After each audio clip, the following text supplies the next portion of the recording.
Now we come to this here, and I think I can probably save a little time if I don't read too much of this. But at verse 16, now they're going to have the victory over Midian. And he divided the 300 men into 3 companies, and he put a trumpet in every man's hand with empty pitchers and lamps within the pitchers. And he said unto them, Look on me, and do likewise, and behold, when I come to the outside of the camp, it shall be that as I do, so shall ye do. When I blow with the trumpet, I and all that are with me, then blow ye the trumpets, also on every side of all the camp, and say, The sword of the Lord and of Gideon. So Gideon and the 100 men that were with him came unto the outside of the camp in the beginning of the middle watch. Now that was at midnight. And they had but newly set the watch, and they blew the trumpets, brake the pitchers that were in the hands, and the 3 companies blew the trumpets, brake the pitchers, and held the lamps in their left hands and the trumpets in their right hand to blow withal, and they cried, The sword of the Lord and of Gideon. And they stood every man in his place round about the camp, and all the host ran and cried and fled. And the 300 blew the trumpets, and the Lord set every man's sword against his fellow, even throughout all the hosts. And the host fled to Beth Chittah in Zererath, and to the border of Abel Meholah unto Tabath. Now, this is the record that's given here. And notice the strategy of Gideon. He takes the 300, puts them in 3 groups. They're given 3 things: pitchers, lamps, and trumpets.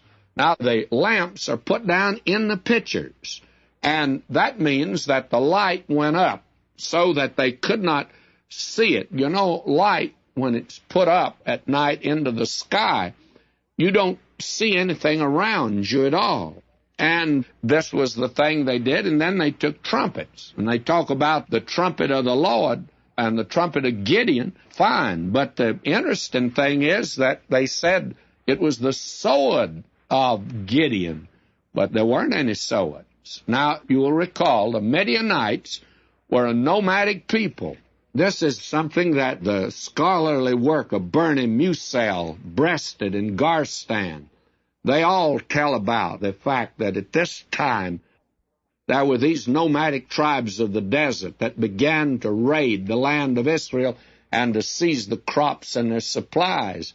And the Midianites and Amalekites, they were among those Bedouins of the desert. Now, they had a very loose organization. They moved as a disorganized nomads through the desert, and they were not an organized army. So here they set guards around the camp, of course, but all the people are asleep. They just sleeping here, there, and yon, and no organization whatsoever. And nobody expects anybody to attack at night. Begin with, you couldn't see. Now here comes Gideon, and he posts 100 of his men on this side, one on the other side, one around on the other. So these men, the thing they did, they blew with the trumpets, they broke the pitches, and the light shone out. And when they blew the trumpets, each trumpet would represent that there were probably several hundred of the enemy present. Well, imagine one of these Midianites waking out of a sound sleep. The first thing he did, he started whacking with his sword in every direction. Well, the Israelites don't have swords. All that they did was just hold the light so that one Midianite could go after another Midianite. And you talk about a riot, was a riot. And they took to the tall timber and they went over the hill. They got out of that area, and this gave a tremendous victory to Gideon with just a few, you see. Now, there are some very wonderful lessons that are here. First of all, let me go back to this matter of the dew on the fleece. I want to look at that for just a moment. You know, the very interesting thing, we need God today to do an interior job of decorating inside our own lives. We need to ask Him for dew on our barren lives. You remember He says, I will be as dew upon Israel. God has said that several times. And you'll find that in Deuteronomy 33:13, he says, and of Joseph he said, blessed of the Lord be his land for the precious things of heaven, for the dew and for the deep that coucheth beneath. And then in Proverbs 19:12, the king's wrath is as the roaring of a lion, but his favor is as dew upon the grass. And in Proverbs 3:20, by his knowledge the depths are broken up and the clouds drop down the dew. And then in Psalm 133, behold how good and how pleasant it is for brethren to dwell together in unity. It's like the precious ointment upon the head that ran down upon the beard, even Aaron's beard, and that's the unity of the Spirit.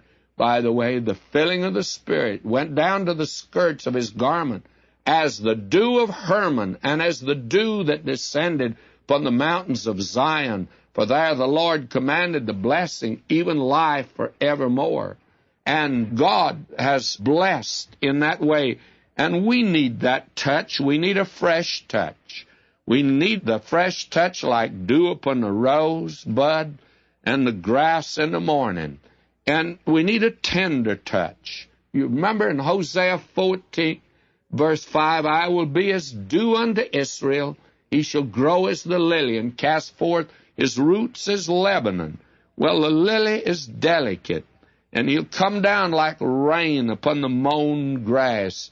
Even when we're in trouble and he's cut us down, he'll come down like rain. Our Lord could weep over Jerusalem, but do we weep today over sinners?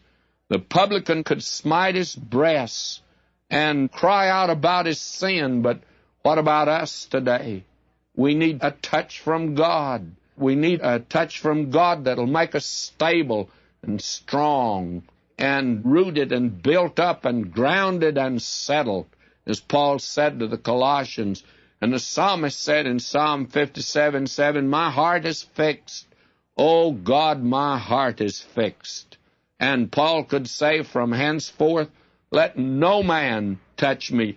And friends, we need today the dew of God upon our lives to bring purity into our lives. Peter said in 2 Peter 3:14, wherefore, beloved, seeing that ye look for such things, be diligent, that ye may be found of him in peace, without spot and blameless. We need that today. God only uses a clean cup. He says, be ye holy, for I am holy. And there, having therefore these promises, dearly beloved, let us cleanse ourselves from all filthiness of the flesh and spirit, perfecting holiness in the fear of the Lord. What a wonderful picture that you have there. But may I say, let's carry through on something else that is here. And this is a wonderful lesson, by the way. We are told today that we have this treasure in earthen vessels. We're just like those pictures today. And some of us, are not broken, and as a result, the light doesn't shine through. And again, Paul said, let no man glory in man.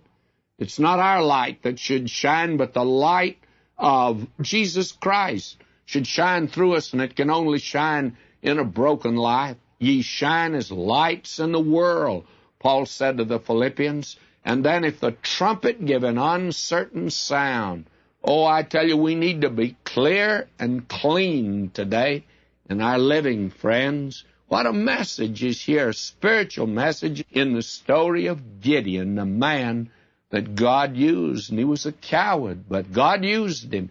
God chooses the weak things of this world, friends, and it's an encouragement to me.